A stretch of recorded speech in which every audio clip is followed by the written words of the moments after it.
intermediaries like stockbroker, money changer, insurance broker, mutual fund, ARC, bank, NBFC, and merchant banker. So, a very wide experience in this area. We have Mr. Krishan Vishwanathan, fondly called as Krish. He's the CEO of Krish Consulting. He's a seasoned professional with over 3 decades experience in operations, technology, risk management, compliance, and internal control.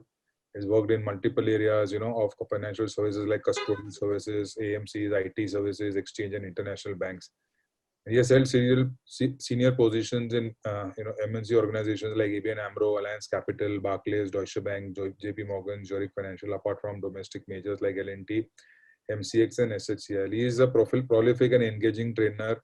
He has been facilitating training programs in various risk and compliance risk themes like enterprise risk, information security, resiliency, fraud, money laundering, compliance, audit, etc. He keeps the audience engaged with real-life examples and big picture approach, catering to various hierarchical levels of participants. Within a short span of time, Chris Consulting has marquee clients in the areas of financial services, IT, and ITS, and is a faculty associate with reputed institutions like XLRI, BIM, Trichy, and NISM, in various industry forums. So we have an August panel today, friends, and with this, I open up the session.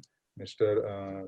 Satish will commence his presentation, followed by Mr. Krish, and it will be wrapped up by Mr. Suresh Vishwanathan. Yeah, Mr. Satish, welcome on board, and we can start your session.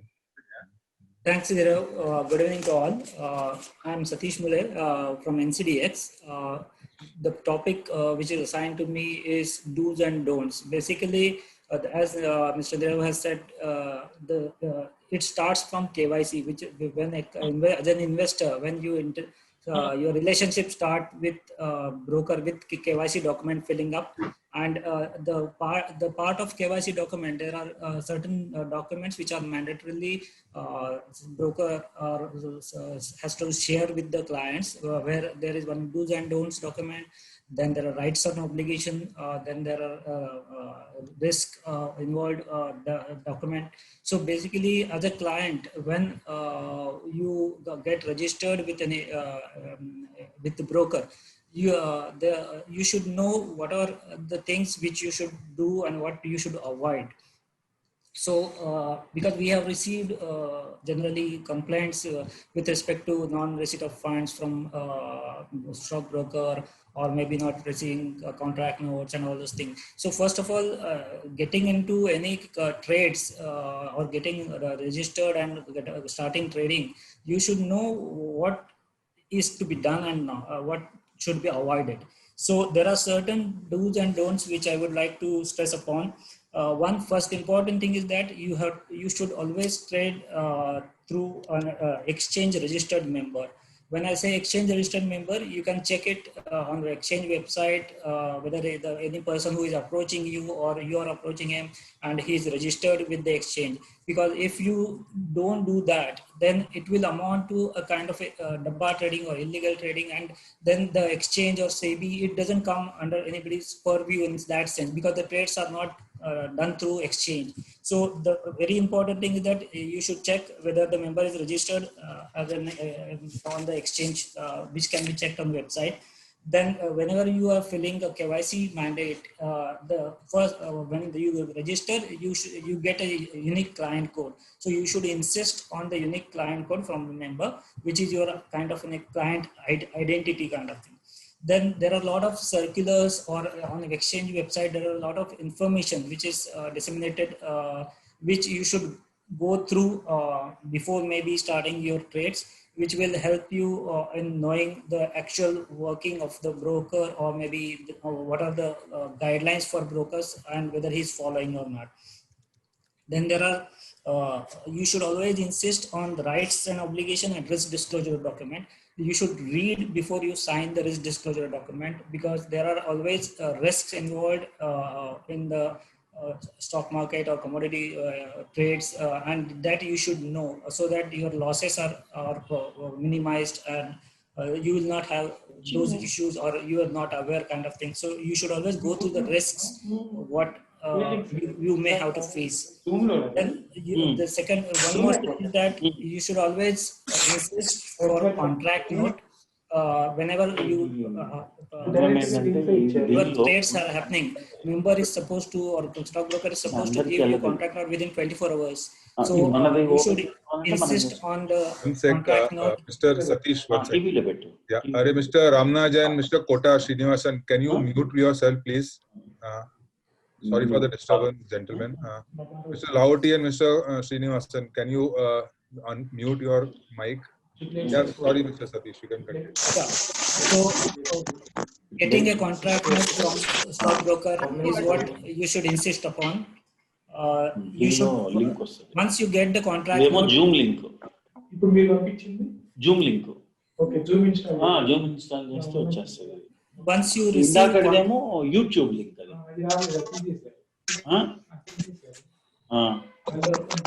Once you receive contract note, you should check whether the relevant information is whatever is provided. ఇది పంపించాను ఒకటి. Correct. One sec, Mr. Satish. Mr. Lahoti, Mr. Lahoti, please. 520. 430 to 520. Should I continue? Yeah, one sec. ఇది వేరే sir, మీకు Zoom ఇక్కడ click చేయండి. Yeah, we may continue, sir. 430 to 520 అన్నారు. So on receipt of contract note, as a client, ఎన్ని చోట్లైనా వస్తుంది, దానికి ఏమి లిమిటేషన్ లేదు, 100 మందికైనా వస్తుంది. We can hear everything. Mute him. So on receipt of contract note, you should check whether it contains all relevant information, like registration number, order details, trade number, trade rate, quantity, all those things. Whether arbitration clause is also mentioned or not. So it is not that just you receive contract note and you keep it like that. So basically, if you have any dispute on receipt of contract note, immediately that should be brought to the notice of the stockbroker. Then always check the genuineness of the trade. You can use the trade verification facility which is available on the exchange website. As a client, the way member has certain obligations on you, as a client you have certain obligations where you are supposed to pay required margin in time, and if there is M2M loss, that also you need to pay as per specified timelines. Because and you should also understand the consequences of non-payment or delayed payment. So when you sign the KYC document, you should always check with the stockbroker if there is a delay, then what are the charges they will be levying and all those things. Because we have seen a lot of complaints where clients have said the member is charging X number of interest rate and all those things. So if you have already signed any document, then you cannot go say ki I was not knowing. So that's why you should always check with the stockbroker about this. Then you should always be aware of risk associated with dabba trading. What I mean on dabba trading is that if you trade through a person or an entity who is not registered on exchange platform, then it will be treated as illegal trading, and that you will not have the recourse of all mechanism which SEBI has prescribed for investor protection. So that you should always keep it in mind. Then whenever you get a monthly or quarterly statement of accounts or transaction statement, holding statement, you should always check reconcile with yourself whether the holding statement shows proper security details, and the amount whatever member is showing in the statement is as per your calculation.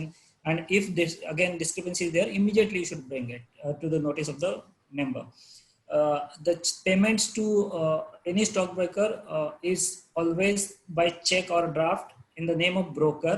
No cash payments are allowed, so you should never give cash to a stockbroker. It is always by check or demand draft.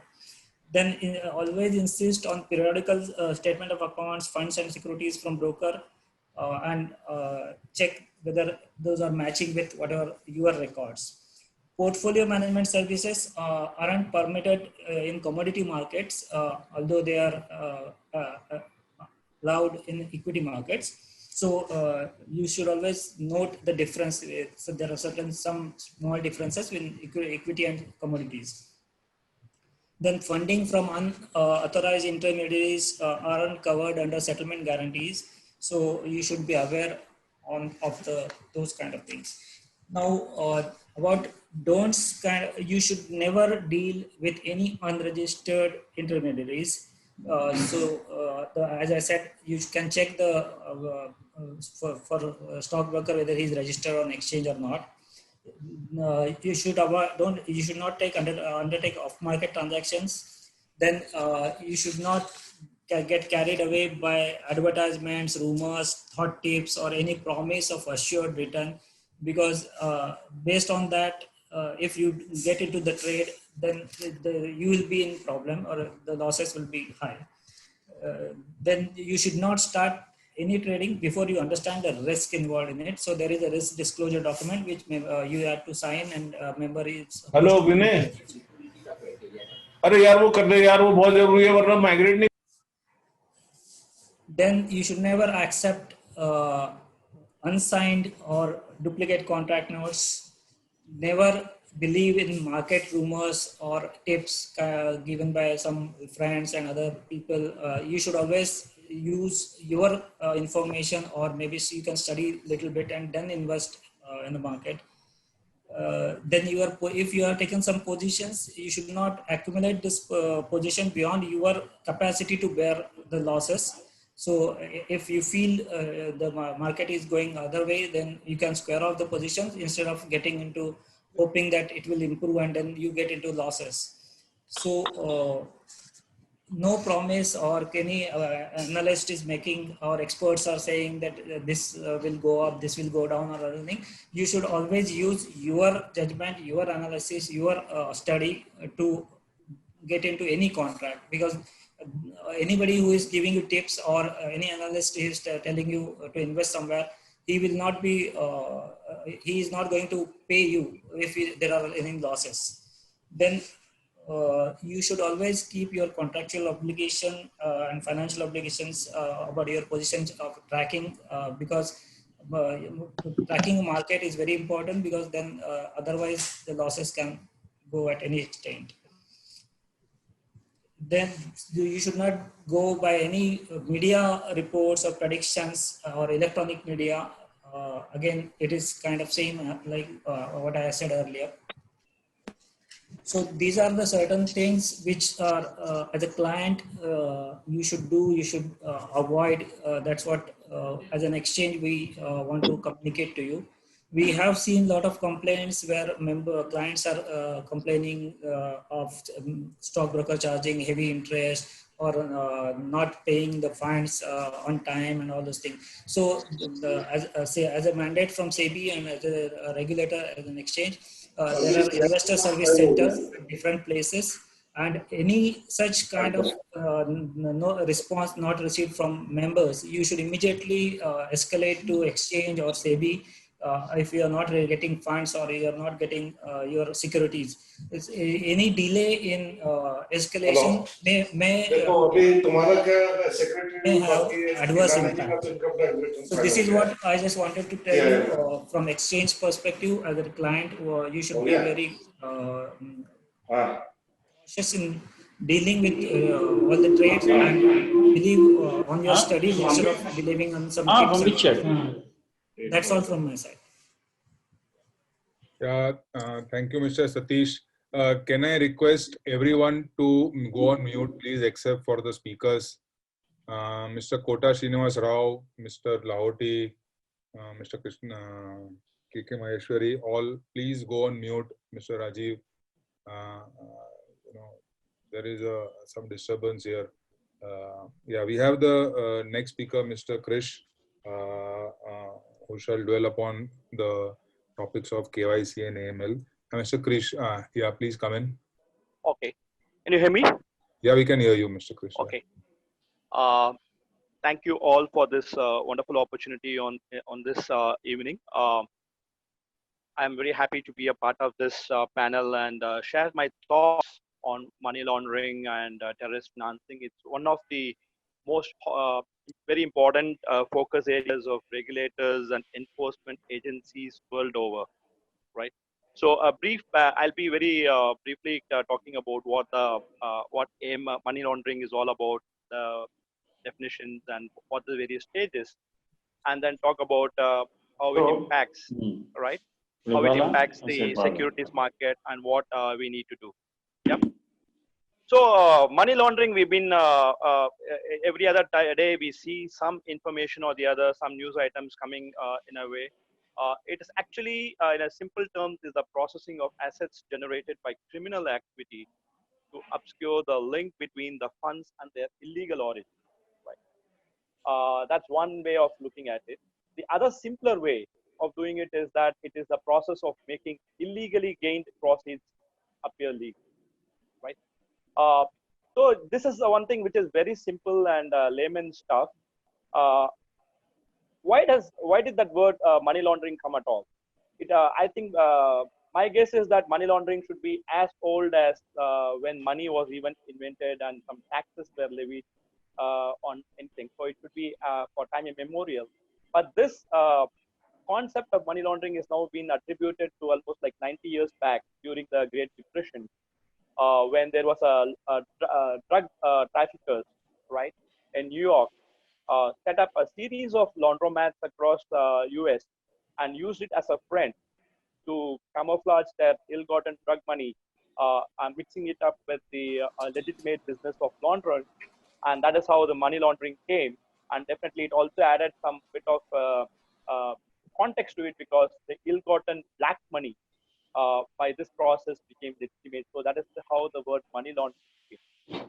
For the past so many decades, it has been happening, but in the past 30, 40 years, there has been a major focus on money laundering, and on the same breath also on terrorism.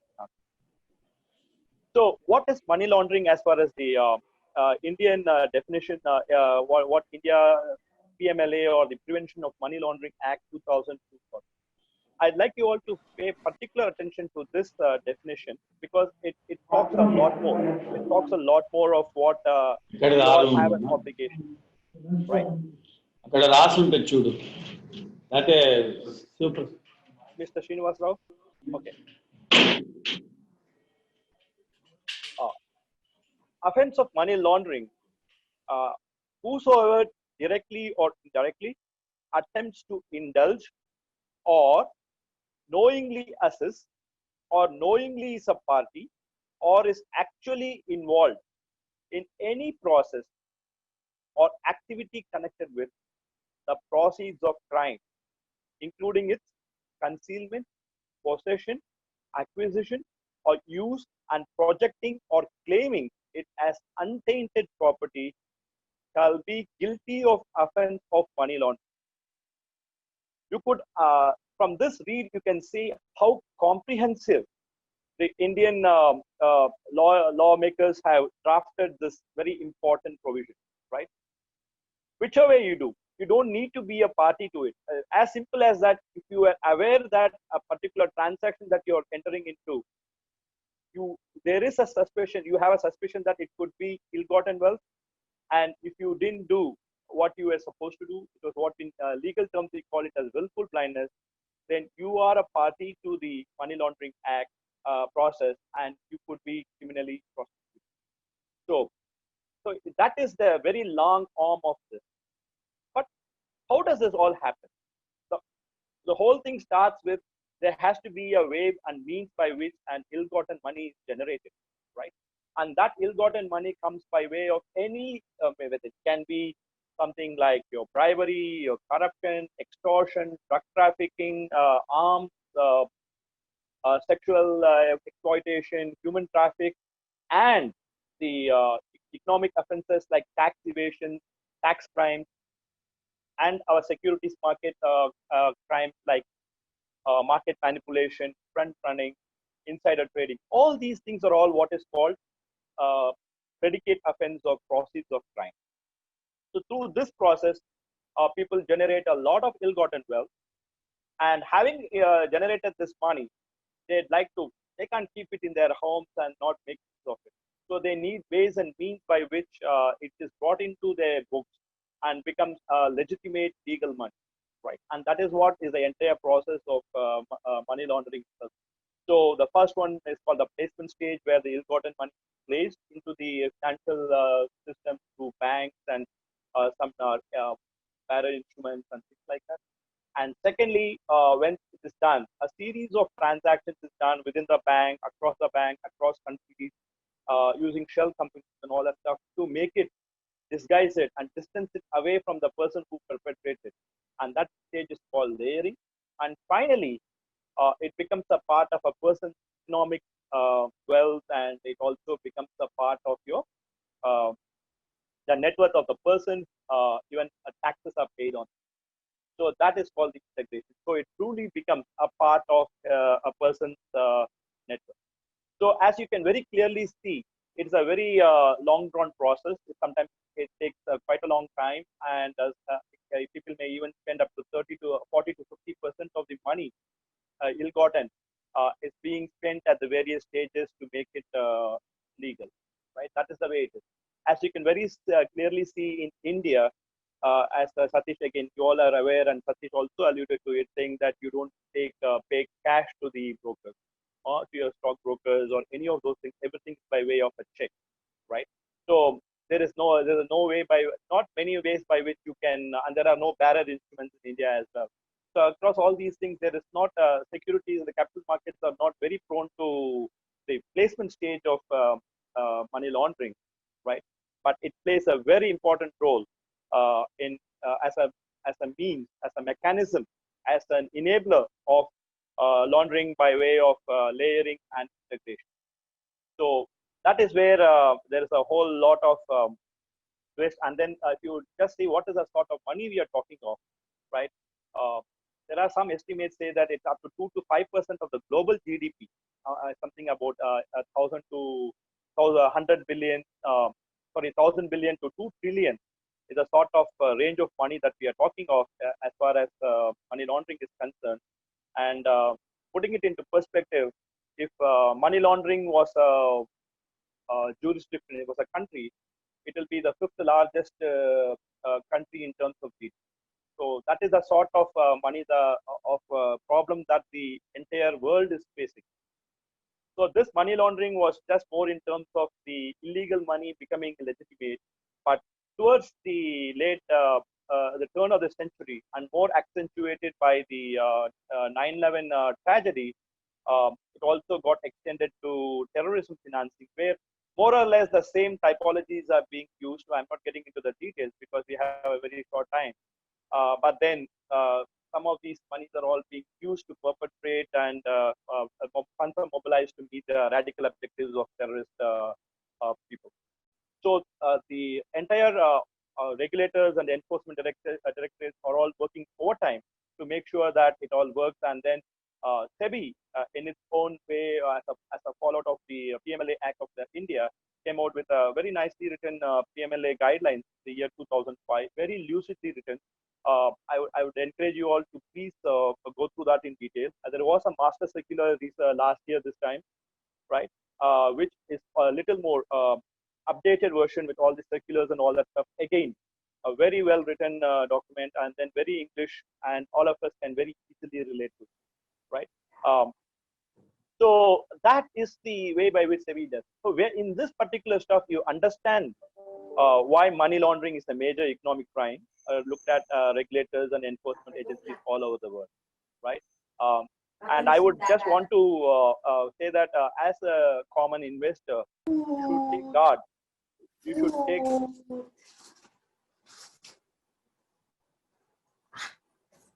as a common investor, you should take guard and ensure that you do not unwittingly be a party to the money laundering.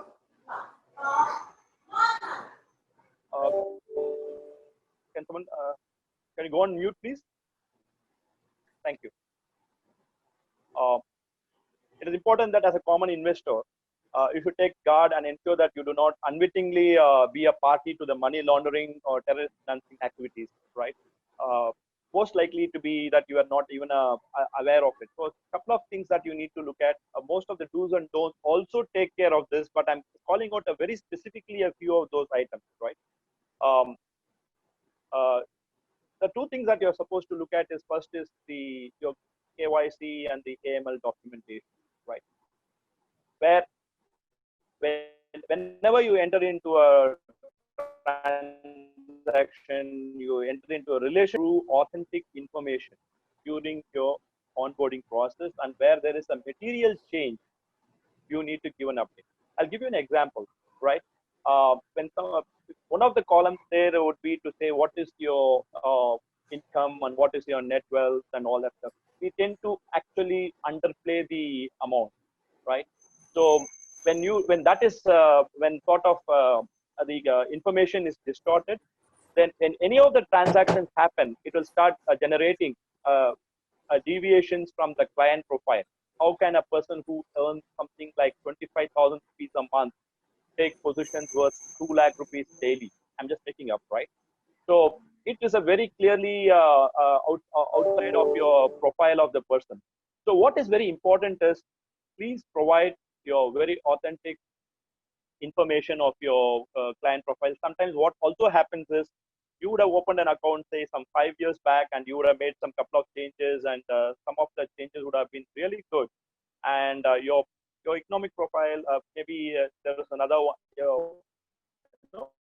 it would have expanded well, and you would not have updated your KYC with the your broker. Please do that, right? And similarly, make sure that all your personal details, address, phone numbers, are all accurate, and never understate or overstate your income. But what is more important is, be very careful that no one is able to misuse your account for their illegal activities with or without your knowledge. How does this happen? By a few ways, right? Do not provide others' email IDs or mobile numbers in your application form or KYC form. So which means that somebody else has started operating your account. All the communications from the exchanges, from your brokers, and all of them would be going to them, and they would be practically running your account.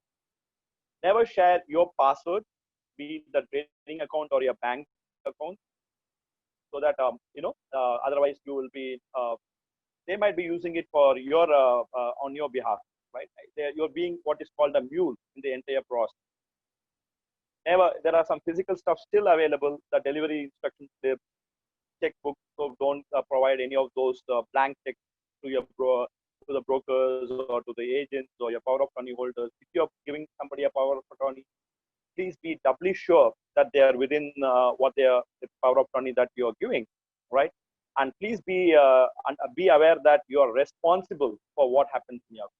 Just as a last bit of all these things before I hand over to the moderator, on the transaction side, first we talked of on the KYC and your client profile side. Now on the transaction side, please be aware of what is happening in your account. If you are not a very frequent person who is handling it, please freeze your demat account. Make sure that there are no sudden spurt in your transactions. If you're doing something after time, please may want to call up your stockbroker and let them know that you are going to transact, right? And also, I think Satish very clearly kept saying more than once the importance of not playing into the market rumors and hot tips and all that stuff. So please make sure that whatever you do is done very diligently, and always make payments to the broker's account, and ensure that any payout that comes to you always comes from the broker's account and not from any other party, right?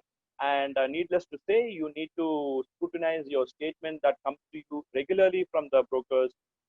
Make sure that you pay attention to the brokers' communication. Sometimes it goes into spam, right? They almost send you every day that you don't even pay any attention, and some of them could be really very important. So in my conclusion, I just want to say that the regulators, agencies like exchanges, brokers have tools to catch any activity that deviates from norm.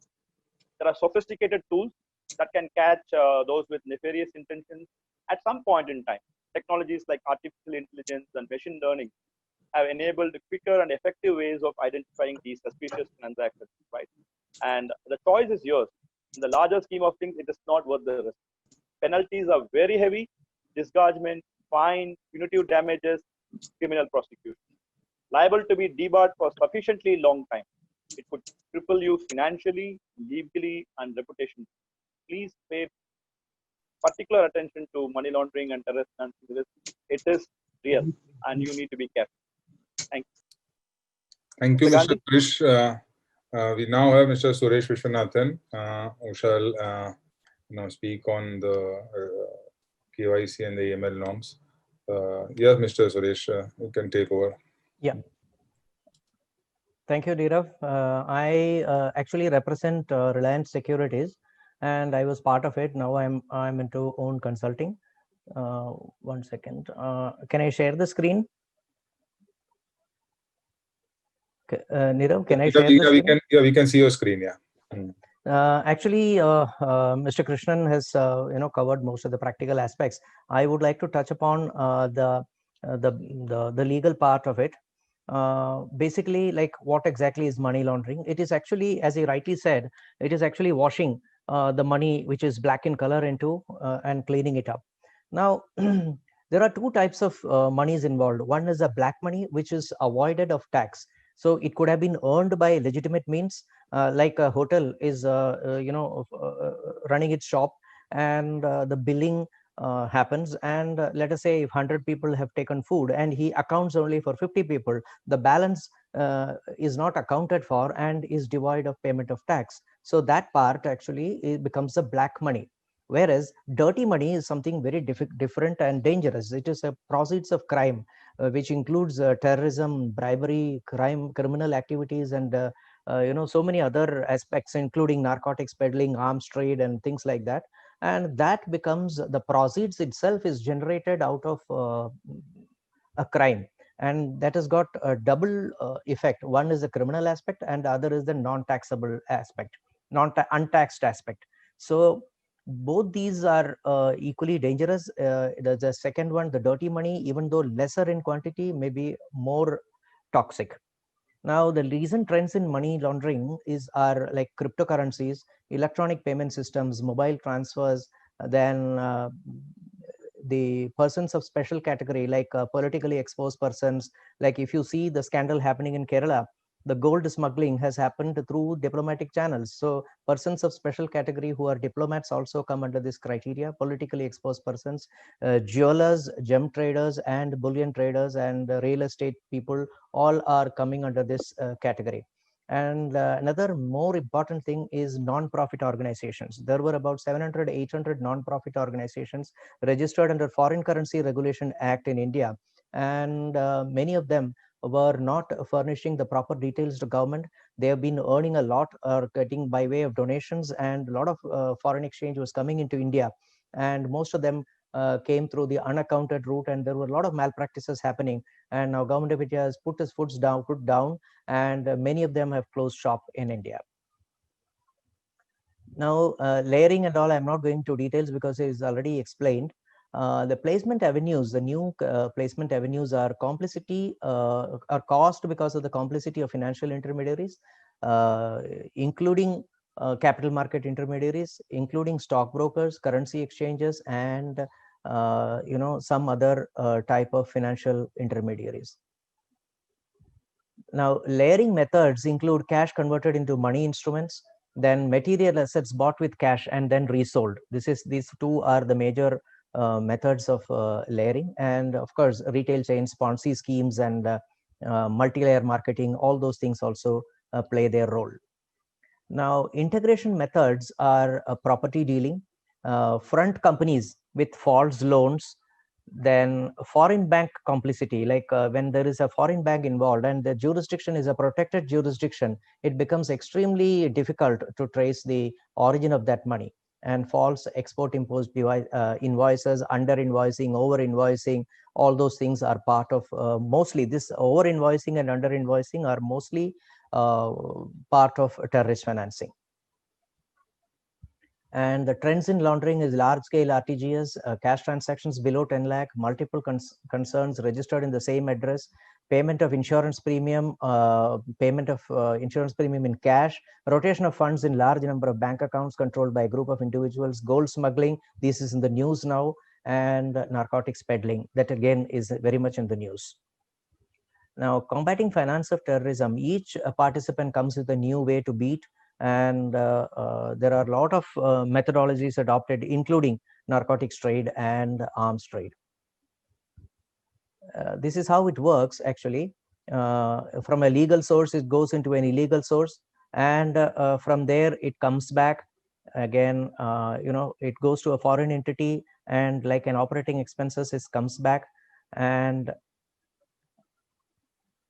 from an offshore company, it goes by way of foreign exchange to a legal entity.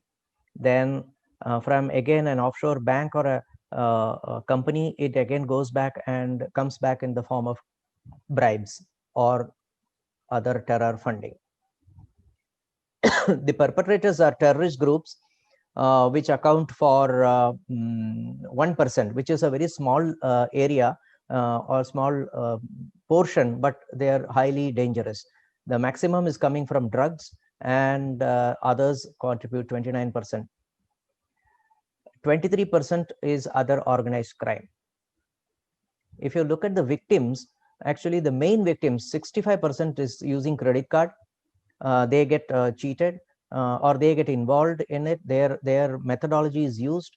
Then insurance, brokerage investments, and insurance firms account for nearly 10%, and brokerage and other firms contribute 27%.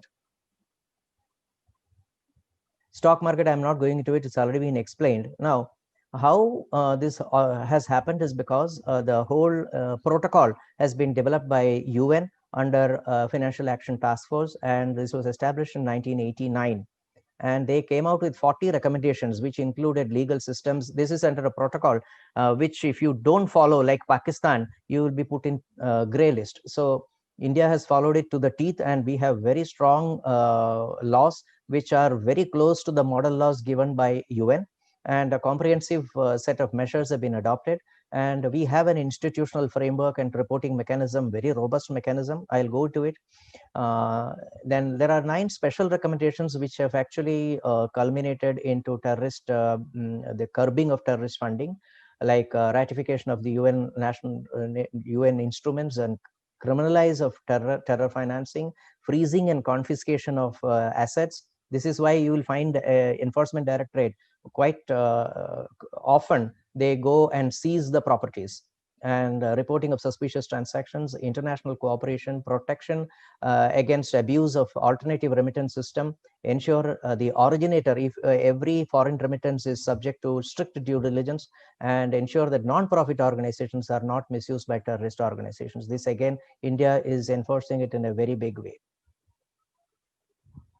The impact, of course, I mean, I'm not going to details. Enabling of the legal framework is we have a Money Laundering Act, we have Money Laundering Rules 2017, 13, 15, and 19. It has been amended. Unlawful UAPA is a very important act where terrorism is coming under this. Unlawful Activities Prevention Act of 1967, which has been modified many times, and then all terrorism related offenses are coming under this. And Foreign Exchange Management Act is one of the main act. And above all, in tandem with the instructions of FIU and the Finance Ministry, all regulators like SEBI, IRDA, RBI, they are all sectoral regulators, and they come out with periodic guidelines and circulars for the market to implement. Now, coming to FIU, there is something called Egmont Group, which is a consortium of 166 FIUs across the world, 166 countries. There is one FIU per every country which is a signatory to the protocol.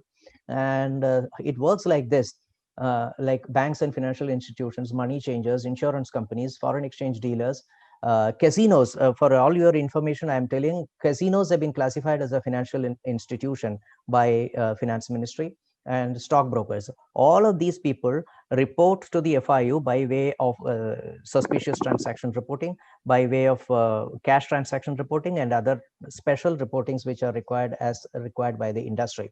And these will be collated and processed by the FIU, and the required information will be passed on to Income Tax, GST, Enforcement Directorate, Directorate of Revenue Intelligence, Narcotics Control Bureau, CBI, NIA, and RAW and IB. So they will sit and analyze as to the implications of these, and wherever required, they get back to the launderers, who are actually clients of these intermediaries. So that is why tipping off is highly prohibited. The intermediaries are not expected to tip off their clients on whom they are making the reporting. Then the latest trend here is that heterogeneous data of multiple transactions are being fed into a computer, which will learn by itself. That is called machine learning. And machine learning makes, culminates into artificial intelligence. And the artificial intelligence will understand how to analyze the data on a real-time basis. And this real-time data is analyzed by artificial intelligence, keeping in mind and applying the AML rules specific to each industry and specific to each type of transaction. And they collate, the intelligence itself collates the information, and on a real-time basis, it identifies the suspicious transaction and generates a suspicious transaction report on a alert on a real-time basis. Compliance requirements, I'm not going to it. Most important is employee hiring and training. Every employee needs to be, when at the time of hiring, there should be an absolute screening from an AML perspective, and training should be imparted on a periodic basis. Now, coming to KYC, KYC, it is basically, if you boil down to the ground reality, it is basically ID proof and address proof. Now, why ID proof? To confirm two things. One is there is a person who exists, and the person who exists is the person who is coming to you. Number two, that is confirmed by in-person verification.